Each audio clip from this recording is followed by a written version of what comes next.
दोस्तों, आप लोग देख रहे हैं आपका अपना प्यारा सा चैनल अमर सक्सेना फिजिक्स क्लासेज और मैं हूं अमर सक्सेना। आज हम लोग डायोड के पूर्ण तरंग दिष्टकारी की क्रिया के बारे में जानेंगे। कहता है डायोड के पूर्ण तरंग दिष्टकारी की क्रिया को समझावे। आंसर में हमारा कहता है डायोड वाल्व प्रत्यावर्ती धारा को पूर्ण तरंग दिष्ट धारा में परिवर्तित करने के लिए द्वि डायोड वाल्व उपयोग में लाए जाते हैं। कह रहा है कि डायोड वाल्व प्रत्यावर्ती धारा को पूर्ण तरंग दिष्ट धारा में परिवर्तित करने के लिए द्वि डायोड वाल्व उपयोग में लाए जाते हैं, जिसमें एक तंतु और प्लेटें होते हैं। द्वि डायोड वाल्व में हमारा दो प्लेट और एक तंतु हमारा होता है। कहता है प्रत्यावर्ती विभव के स्रोत को ट्रांसफार्मर के प्राथमिक कुंडली P से जोड़ देते हैं। ये जो हमारा प्रत्यावर्ती विभव का स्रोत है, इसको हम लोग ट्रांसफार्मर के प्राथमिक कुंडली P से जोड़ देते हैं। ट्रांसफार्मर की द्वितीय कुंडली को प्लेट P1 और P2 से जोड़ देते हैं। इस ट्रांसफार्मर का जो द्वितीय कुंडली है वो प्लेट P1 और P2 से जुड़ा है।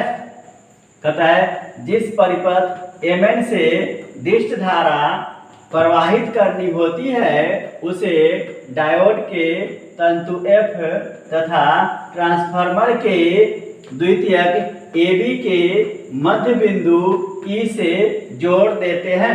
कह रहा है कि जिस परिपथ Mn से, ये जो हमारा Mn परिपथ है, से दिष्ट धारा प्रवाहित करनी होती है उसे डायोड के तंतु F, ये हमारा डायोड का तंतु F है, तथा ट्रांसफार्मर के द्वितीयक AB, ट्रांसफार्मर का द्वितीय कुंडली हमारा ये A और ये B है।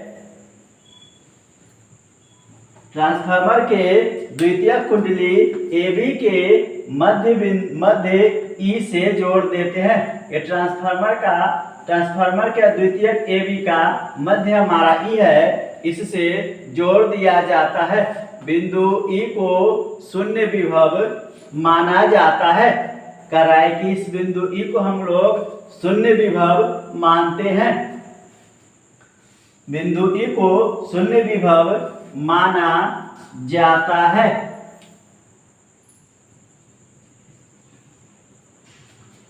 अब कहता है कि प्रत्यावर्ती धारा के पहले अर्धचक्र में, कह रहा है प्रत्यावर्ती धारा के पहले अर्धचक्र में जब E के सापेक्ष धन विभव पर होता है, A जो है वह कह रहा है कि इस E के सापेक्ष धन विभव पर होता है, तो B E के सापेक्ष ऋण विभव पर होता है।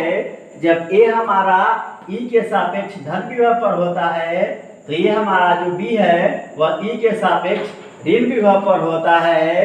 कहता है कि इस स्थिति में F2 से उत्सर्जित इलेक्ट्रॉन, इस स्थिति जब ऐसी स्थिति होती है तो हमारा F से जो उत्सर्जित इलेक्ट्रॉन प्लेट P1 की ओर आकर्षित होता है, इस तंतु F से जो इलेक्ट्रॉन उत्सर्जित होता है वह प्लेट P1 की ओर आकर्षित होता है, P1 की ओर आकर्षित होता है और परिपथ में धारा NM दिशा में प्रवाहित होती है। और परिपथ में धारा जो है वह NM दिशा में प्रवाहित होती है।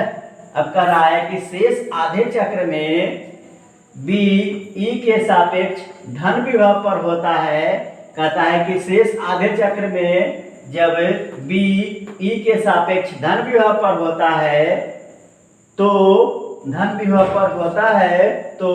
A E के सापेक्ष ऋण विभव पर होता है, तो हमारा A जो है वह E के सापेक्ष ऋण विभव पर होता है। इस स्थिति में इलेक्ट्रॉन P2 की ओर आकर्षित होता है। कह रहा है कि जब B हमारा धन विभव पर होता है E के सापेक्ष और ये हमारा होता है ई के सापेक्ष n की विभव पर। तो ऐसी स्थिति में तंतु F से उत्सर्जित इलेक्ट्रॉन प्लेट P2 की ओर आकर्षित होते हैं, इलेक्ट्रॉन P2 की ओर आकर्षित होते हैं और परिपथ में धारा NM दिशा में प्रवाहित होती है। और परिपथ में धारा जो NM दिशा में प्रवाहित होती है, इस प्रकार बाह्य परिपथ में धारा हमेशा समान दिशा NM में प्रवाहित होती है, अर्थात प्रत्यावर्ती धारा पूर्ण तरंग दिष्ट धारा में परिवर्तित हो जाता है। कहता है ये जो हमारा है यह कह रहा है कि डायोड के पूर्ण तरंग दिष्टकारी के रूप में व्याख्या किया गया है। दोस्तों वीडियो अच्छा लगे लाइक करें, सब्सक्राइब करें और अन्य दोस्तों के साथ शेयर करें।